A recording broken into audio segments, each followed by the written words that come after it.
أعوذ بالله من الشيطان الرجيم. بسم الله الرحمن الرحيم.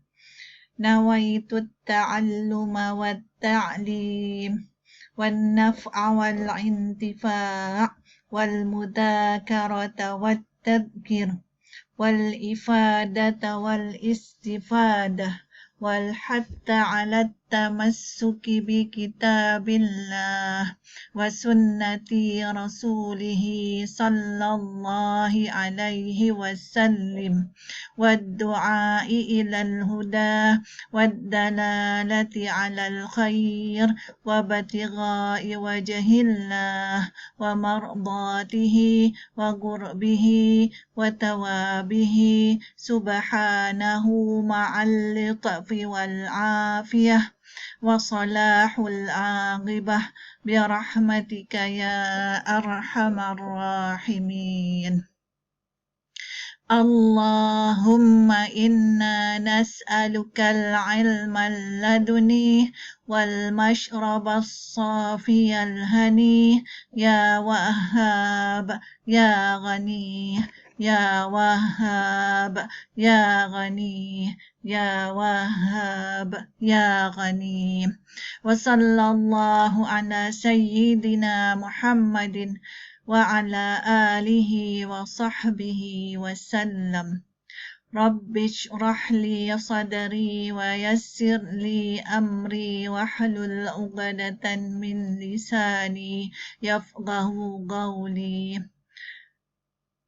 الحمد لله رب العالمين. Assalamualaikum warahmatullahi wabarakatuh. Bertemu kembali dalam memperkatakan tentang kebebasan wanita Islam yang beriman. Kali ini kita menyambung ayat 233 yang semalam telah pun memperkatakannya, iaitu tentang tugas ataupun tanggungjawab ibu. Hari ini insya-Allah tanggungjawab bapa ataupun para bapa dan para waris. Jadi kita mulakan sekarang.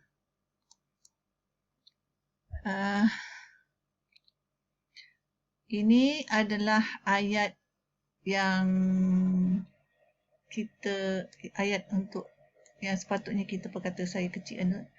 Sepatutnya saya perkatakan ataupun saya huraikan sebentar lagi, iaitu bahagian bahagian bapa dan waris. Ini cabang yang kedua dan ini cabang yang ketiga.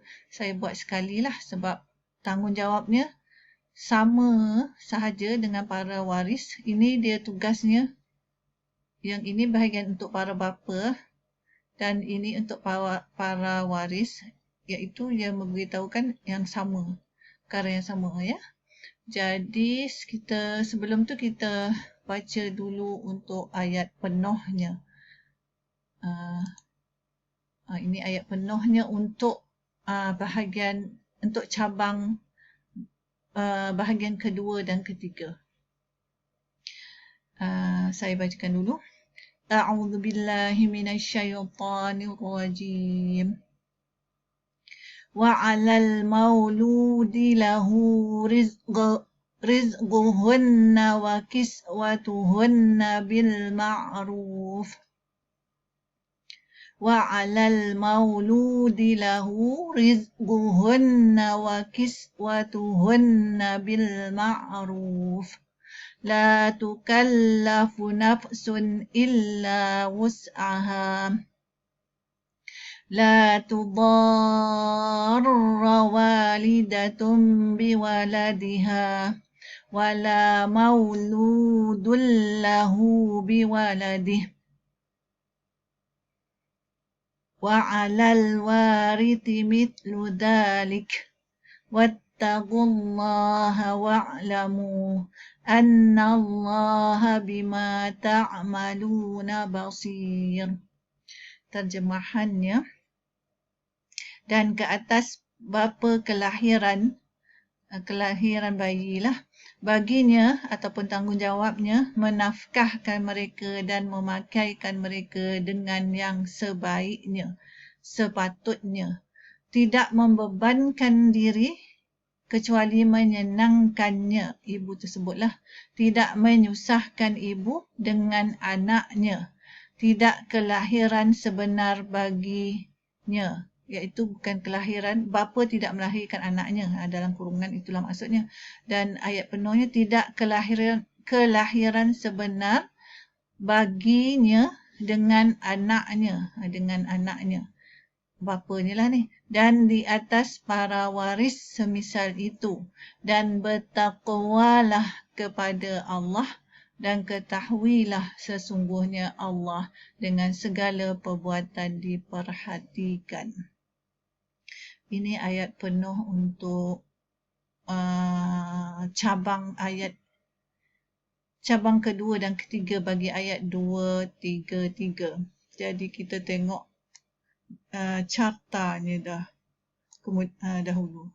Cartanya pula. Ini cartanya, saya besarkan sikit.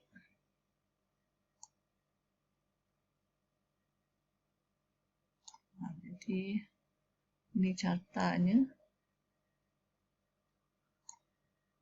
Jadi, untuk para ibu, bahagian ini untuk para ibu. Ini untuk para bapa. Dan sebelah sini untuk para waris. Jadi, kita bacakan dan terjemahkan dan huraiannya saya huraikan sedikitlah. Wa di bahagian atas. Jadi saya tunjukkan sikitlah sebab ini dia terasing, dia ada 3 bahagian kan, dia terasing ni dari cabang yang pertama. Ni wa, ini ada wa atasnya, jadi wa dia sekali, berkongsilah dengan yang lain buat sama, maksudnya dia cabang ayat jadi dia terasing lah. Ni dia 2 ni. Okey, jadi saya besarkan. Ini ayat cabang kedua dan ini cabang ketiga.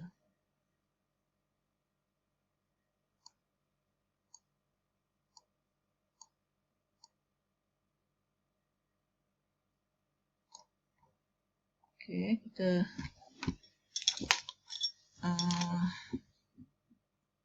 sekejap ya.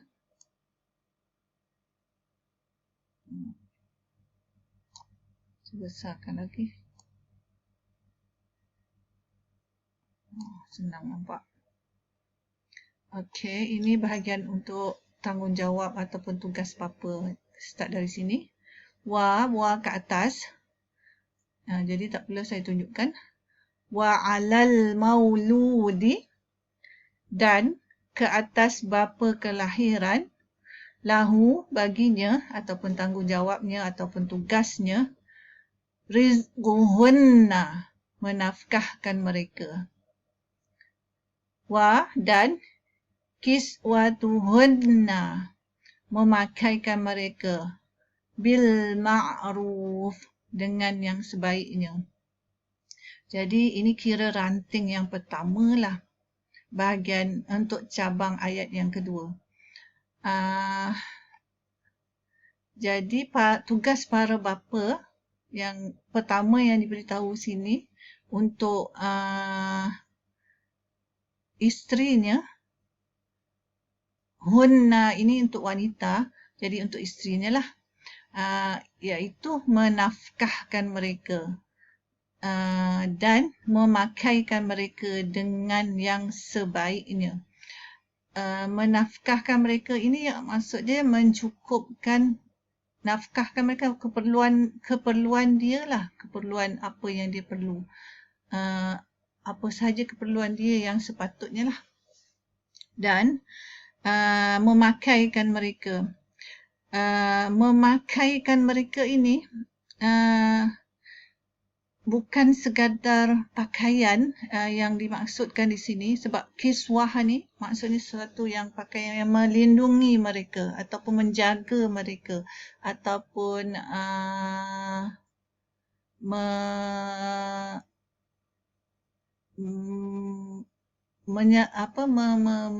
yalah, dia dalam keadaan melindungi tu, menyelamatkan mereka lah, menjaga mereka lah, yang begitulah.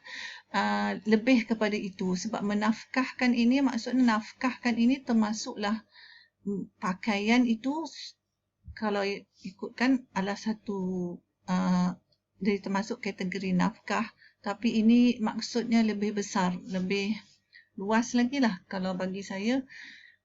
Menjaga ataupun melindungi ataupun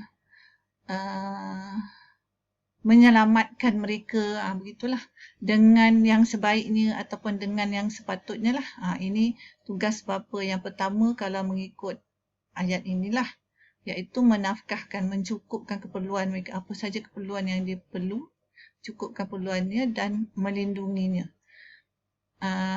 Dan yang keduanya, dia tak ada dan, cuma dia terus je memberitahu cabang dia, sebab dia maksudnya dia menguatkan lagi apa yang cabang yang pertama ni, yang kedua ni.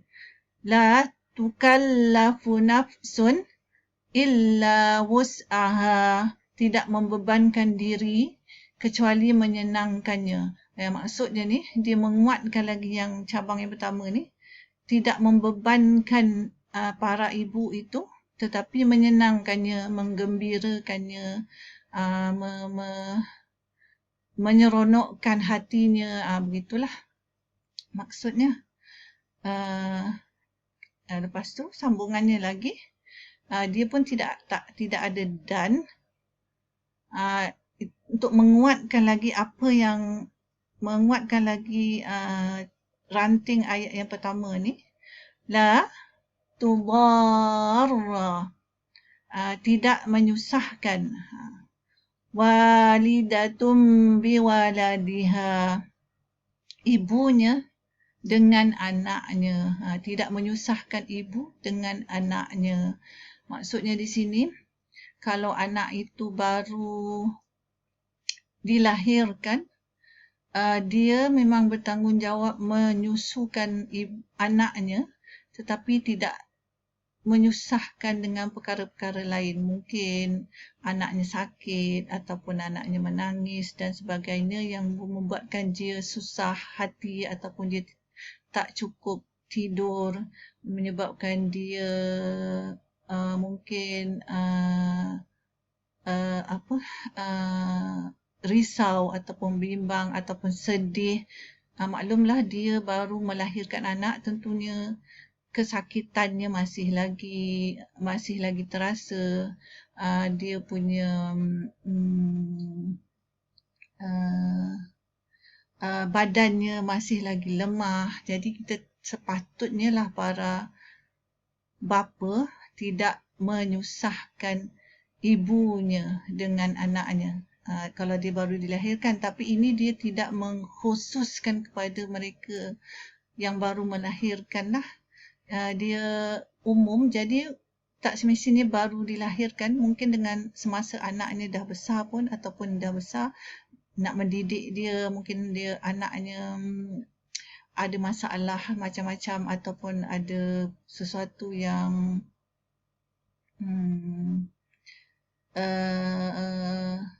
yang mungkin anaknya ada penyakit ke, ataupun anaknya terlalu nakal ke, terlalu buas ke, jadi membuatkan ibu itu risau. Jadi para bapa perlu membuat sesuatu untuk menyenangkan ibu tersebut. Contohnya